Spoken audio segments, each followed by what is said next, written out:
Hello music producers, and welcome to another exciting video. This video is actually going to be the first in a series of videos where we are going to be diving deep into the concept of mixing as a music producer. During the course of this series, we're going to be going into details over everything you need to know about mixing your songs from start to finish. But this particular video is just going to be like an introduction where I'll be answering some vital questions and also explaining some very important concepts when it comes to the art of mixing.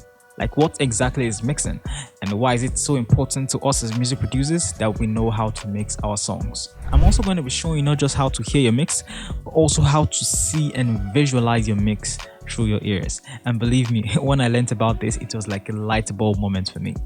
So what exactly is mixing in music? Mixing refers to the process of blending and balancing multiple audio tracks into a cohesive and polished final product. It's a crucial step in music production where the goal is to create a well-balanced and a pleasing sound that showcases the best quality of each instrument and vocal performance. Take for example, you have a live band comprising of a drummer, someone playing the keyboard, the bass guitar, the lead guitar, and also someone singing or rapping. These different instruments are then routed to a mixer where the mixing engineer now does all the magic that needs to be done to create a masterpiece and not chaos. So this mixer that we have physically is similar to a mixer that we have in our DAWs, and they perform the same function, just that in our case it is digital.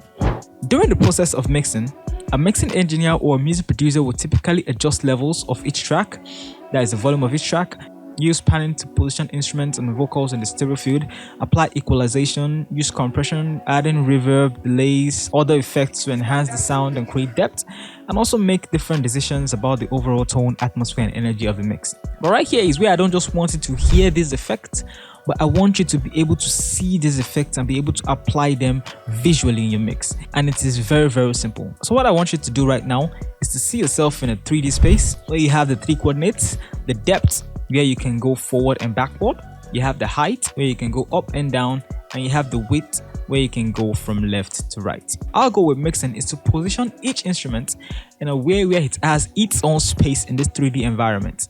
And by controlling these 3 coordinates, well, we have no challenge in doing so.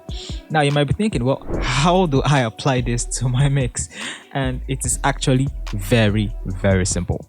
All you need to know is that first of all, the depth has to do with the loudness of the sound. So the louder a sound is, the more closer it feels to you. And when the volume goes down a bit, it feels like it's going further away from you. And next up, we have the height, which has to do with the frequency of the sound. So the lower frequencies stay at the bottom, while the higher frequencies stay at the top. And lastly, we have the width. Come on guys, I believe you can guess this one. Yeah, it has to do with the panning of the sound. A sound panned to the left sounds like it's coming from the left, while a sound panned to the right sounds like it's coming from the right. So now you have the power of the gods.